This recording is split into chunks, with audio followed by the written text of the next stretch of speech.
La première chose qu'on veut faire lorsqu'on commence un projet et qu'on se fait donner des données, mais il faut les explorer, ces données-là. Il faut savoir, il faut connaître les données avec lesquelles on travaille. D'abord, il faut vérifier est-ce qu'il y a des données manquantes, est-ce qu'il y a des données qui ont l'air de ne pas être à leur place, est-ce que toutes les données si on avait du texte, par exemple, est-ce que tout le texte est bien formaté de la même façon? Est-ce que j'ai des problèmes d'accent? Si j'ai des chiffres, est-ce que les chiffres ont l'air comme il faut?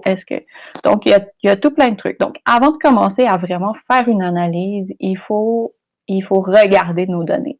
Il faut les regarder d'abord pour être sûr qu'elles sont correctes et pour être sûr que quand on les a loadées aussi, on les a bien loadées et qu'il n'y a pas d'erreur.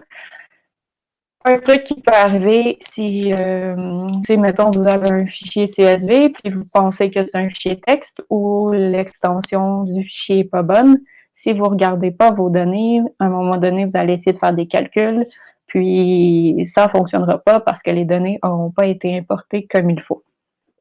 Donc, moi, je trouve que c'est une bonne pratique et c'est un conseil que je vous donne. Le plus souvent, on peut regarder ce qu'on fait à chaque étape, le moins de problèmes ou d'erreurs on est susceptible de rencontrer par la suite. Donc là, on a loadé nos données. La première étape, on les regarde. Là, on voit qu'on a quatre variables numériques et on a l'espèce des fleurs aussi. Donc, on est très content. Comme il n'y a pas juste une bonne solution pour arriver à nos fins, on peut utiliser la fonction head pour regarder les 3 premières lignes de iris, de notre variable iris, ou on peut tout simplement décider d'extraire nous-mêmes les 3 premières lignes. On obtient le même résultat. Donc, on peut regarder plus de lignes. Juste comme ça, tout a l'air bien. Un autre petit conseil, et je ne l'ai pas fait ici, c'est il y a head pour regarder le début du fichier, mais on voudrait peut-être aussi regarder la fin du fichier parce que des fois, on a des problèmes avec les lignes vides à la fin, particulièrement si le fichier vient d'Excel, souvent il va y avoir des lignes vides. Donc, c'est une bonne habitude de regarder les quelques premières lignes et les quelques dernières lignes pour être sûr qu'on a bien importé nos données. Donc, ensuite, on voudrait peut-être savoir combien on a de données dans notre fichier, combien on en a importé. Donc, on peut vérifier cela avec la fonction dim pour dimension. Donc, dans notre fichier, on a en fait 150 mesures et on a 5 colonnes. Donc, c'est bien. 2 façons de faire les choses, un print tout simple ou on peut utiliser une autre fonction pour faire un print qui est un petit peu plus beau, si on veut. Voilà. Une autre information qu'on voudrait peut-être avoir, encore là pour se renseigner sur les données, c'est avoir quelques statistiques sur nos données. Donc ici, je peux récupérer facilement les valeurs minimales et maximales pour chacune des variables numériques et aussi la médiane, la moyenne, le premier quantile, le troisième quantile. Et donc, ça me donne aussi une idée de comment se comportent mes données. Si je m'attends à avoir, j'ai des fleurs, je sais à quoi ressemblent mes fleurs. Si mon maximum, ça me dit que j'ai 10 millions de centimètres pour la longueur du sépale, peut-être que je vais savoir qu'il y a une erreur dans mon fichier parce que c'est un petit peu trop. Donc, on inspecte nos données, on se fait une idée et voilà, on peut aussi regarder combien on a de mesures par espèce, puisque à la base, dans notre problème, ce qui nous intéressait, c'était aussi de pouvoir différencier les espèces et les caractériser. Donc ici, on a 50 mesures par type de fleurs, ce qui est très bien. Si on envisage faire des modèles prédictifs par la suite pour identifier les types de fleurs, on est très content lorsqu'on voit qu'on a un beau dataset bien balancé, où est-ce qu'on a à peu près le même nombre d'exemples pour chacune des espèces. On n'aurait pas voulu avoir un exemple de Setosa, par exemple, et beaucoup d'exemples de versicolore, puis peu d'exemples de Virginica, parce que là, on n'aurait pas pu avoir beaucoup de conclusions sur Setosa et Virginica. On aurait pu seulement décrire versicolore, parce qu'on n'aurait pas vu assez d'exemples des deux autres types de fleurs. Mais ici, on est très content. C'est très bien balancé. Donc, par la suite, on veut... Encore là, il y a plusieurs façons de faire obtenir le même résultat. Donc, on a cette façon-ci pour les compter. Donc, avec la fonction table, on aurait pu aussi, ici, c'est la même, ce bloc-ci et ce bloc-ci, ils sont identiques. Mais vous voyez que dans un cas, ici, j'ai tout enchaîné sur la même ligne. Donc, j'ai la fonction print qui print le résultat de la fonction table. Et à la fonction table, je lui avais donné seulement la colonne des espèces de fleurs. Mais il est tout à fait possible, lorsque vous écrivez votre code, de séparer ces étapes-là en différentes lignes, ce qui vous permettra aussi d'inspecter, par exemple, qu'est-ce que cette étape-ci a retourné comme résultat. Donc, qu'est-ce que j'avais dans le vecteur species et qu'est-ce qui était le résultat de table output, table species, par exemple. Donc, ça, c'est une bonne pratique. Donc, je ne sais pas si vous, de votre côté, vous avez ouvert le Colab et si vous les roulez. Est-ce qu'il y a des gens qui roulent les cellules en ce moment? Parce que moi, je ne suis pas en train de le faire parce que j'avais déjà tous les résultats d'imprimés. Mais je ne voudrais pas aller trop vite pour ceux qui veulent prendre le temps de les rouler. Non? Oui?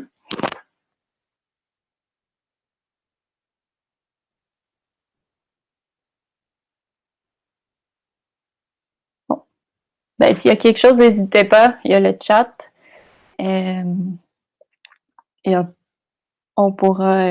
Je pourrais m'adapter, mais surtout, soyez pas gênés pour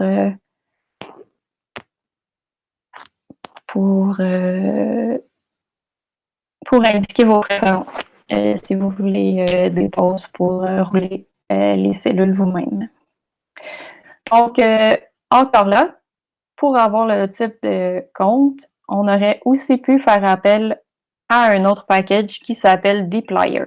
Donc, de nos jours, il y a une très grande communauté d'utilisateurs de R et en bio aussi, pour ceux qui sont intéressés à la biologie, il y a beaucoup de packages sur Bioconductor qui sont dédiés à la biologie. Et il y a une série de packages qui sont les packages développés par les gens qui ont fait ggplot, qui est un package de graphique, et par les gens qui ont fait RStudio, et par les gens qui ont fait TDverse. Donc là, il y a comme une suite de packages qui fonctionnent bien ensemble. Et puis donc, lorsqu'on cherche des fois des exemples sur l'Internet quand on a un problème, puis qu'on se pose une question, puis là, on rentre la question dans Google, les réponses qu'on va avoir vont parfois utiliser cette syntaxe ici, avec des petits pourcentages plus grands que pourcentage. Cette syntaxe est vraiment particulière à la suite TDverse, dplyr, qui sont cette suite de packages dont je vous parle. Donc, je vous ai mis un exemple ici. Cette syntaxe-ci, c'est pas du R natif. Donc, le langage R à la base n'utilise pas ça. Mais ces packages-ci ont décidé qu'ils ajoutaient cet élément-ci pour favoriser les interactions entre les input-output des différentes fonctions. Donc, lorsque vous voyez quelque chose comme ça, sachez que c'est spécifique à des packages en particulier et on peut voir ça comme une pipe. Donc, le contenu de Iris est passé à GrowBy, qui est passé à Summarize. Puis après, ici, je pourrais faire un autre pipe qui passerait ça à un graphique. Donc, c'est juste une autre syntaxe. C'est aussi valable que le R normal. Des fois, il y en a qui trouvent ça plus facile à lire, il y en a qui trouvent ça moins facile à lire. Mais dans dplyr, c'est comme ça que ça fonctionne. Donc, de la même façon, je voulais ici récupérer le nombre de mesures que j'avais par espèce. C'est ce que je récupère lorsque je roule cette commande-ci. Ensuite, dans R, il y a quelque chose qui est très pratique, encore là, pour connaître nos données. Donc, on peut utiliser la fonction str sur le dataset iris pour récupérer de l'information sur ce qu'on observe. Donc, ici, on voit qu'on a une description du type de données et donc des dimensions aussi de notre jeu de données. Donc, ce qui est intéressant ici, bon, ça, que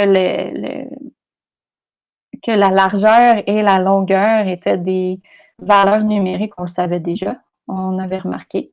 Et en plus, quand on avait fait un head plus haut, ça nous l'avait dit.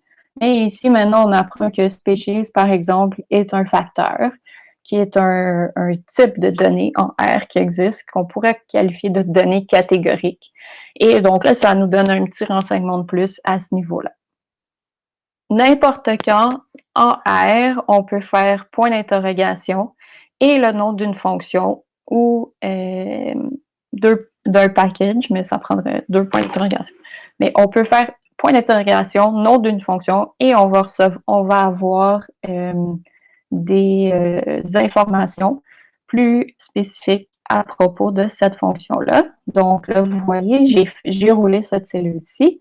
Ça l'a ouvert une autre fenêtre Help à droite ici, où ça me dit à quoi sert cette fonction, quel est l'usage normal, puis quels arguments la fonction s'attend à recevoir, et aussi quelque part, c'est supposé me dire qu'est-ce que ça retourne.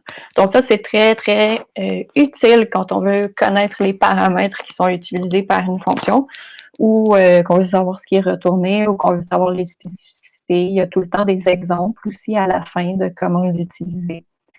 Dans Colab, ça fait un... Bon, ça, c'est pas très facile à lire. Là. Ça fait comme un... Je sais pas pourquoi ils ont rajouté des underscores. Ça rend la lecture de la page un peu plus difficile. Mais normalement, ça ressemble pas à ça. C'est bien lisible. Puis, vous pouvez aussi trouver des références sur les différentes fonctions sur l'Internet. Il y a des sites qui font que donner ces mêmes help-là sur toutes les fonctions. Donc, là, ce qu'on a fait, c'est qu'on a regardé nos données. Puis là, parce qu'on a récupéré un jeu de données, qu'on l'a récupéré dans R ou qu'on ait loadé un fichier CSV qu'on aurait récupéré, la première étape, il fallait savoir on avait combien de variables, on avait combien de mesures, on avait combien de mesures par type de fleurs. On voulait aussi s'assurer que la moyenne était stable, que les valeurs avaient du bon sens, que tout était bien dans notre dataset et c'est ce qu'on a fait. Ensuite, on peut commencer à calculer nous-mêmes des statistiques sur les données. Par exemple, si je m'intéresse, ben là, on l'a vu qu'on pouvait utiliser la fonction summary pour avoir la même information, mais on aurait pu décider qu'on calculait nous-mêmes la moyenne et la médiane des différentes variables.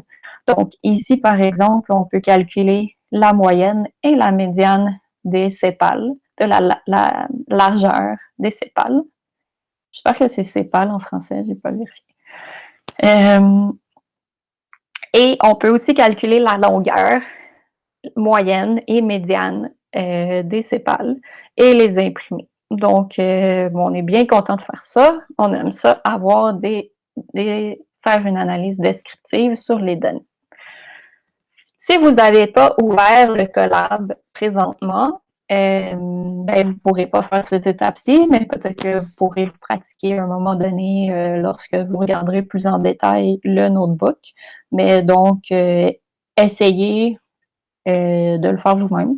Donc, pour ceux qui ne savent pas, qui débutent en R, c'est une bonne pratique. Ça ne devrait pas être trop compliqué de remplir les petits points ici.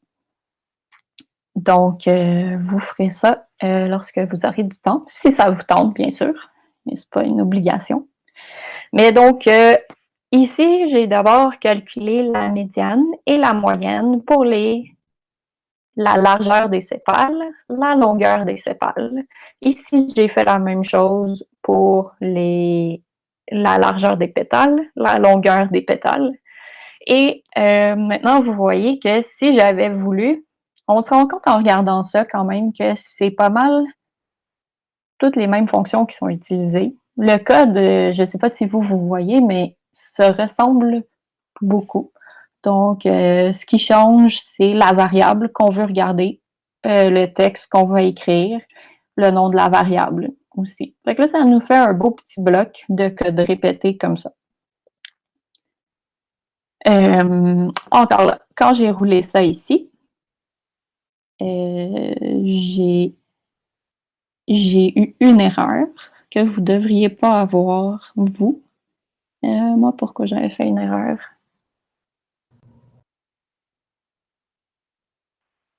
Ben donc,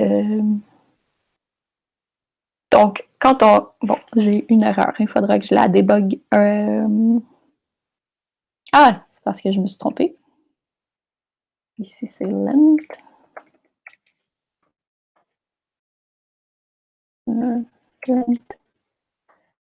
Donc, lorsqu'on roule du code comme ça, c'est important de lire les erreurs pour essayer de bien comprendre qu'est-ce qui ne fonctionne pas. Donc, ici, vous voyez, ça fonctionne bien, ça c'est mon print, ça fonctionne bien, ça c'est mon print. Puis ici, j'ai erreur dans la fonction sprintf. Et là, ça me dit cet objet-là, donc mean petal length is not found.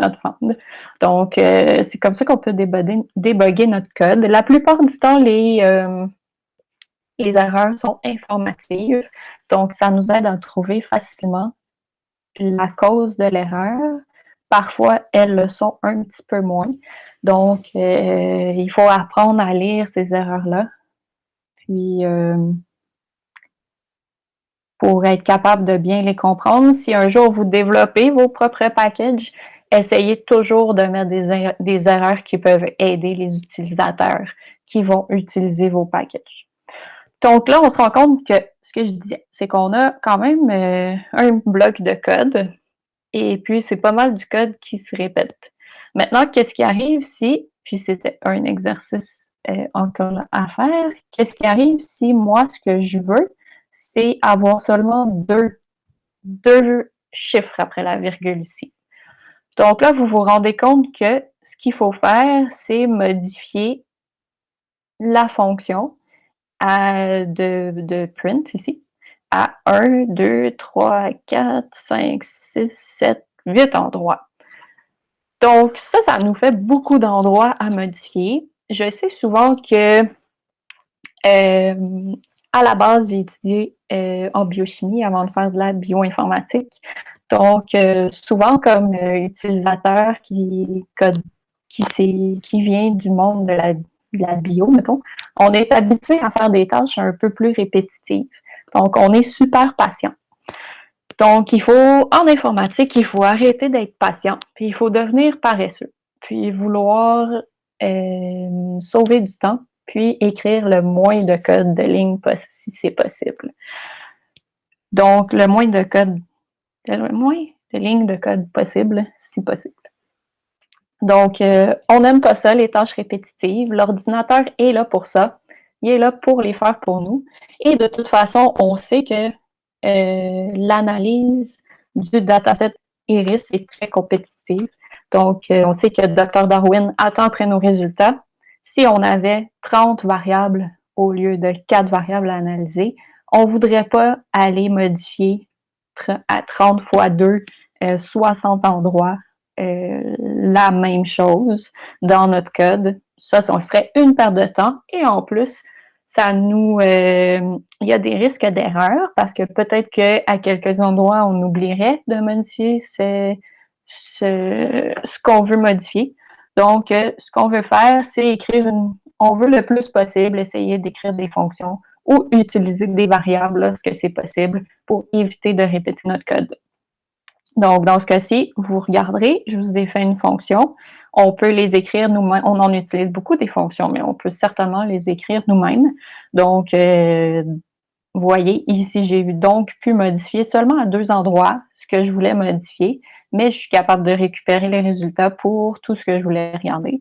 Donc, on essaie d'éviter de copier-coller du code à différents endroits. On essaie de s'organiser pour que ce soit facile ensuite à réutiliser et pour éviter toujours les risques d'erreur. Donc, de la première partie d'analyse qui était plus descriptive, ben, on peut se faire une idée et on va résumer encore là en disant qu'on avait 150 échantillons de fleurs. Il y avait 3 espèces. On a 50 mesures par fleur.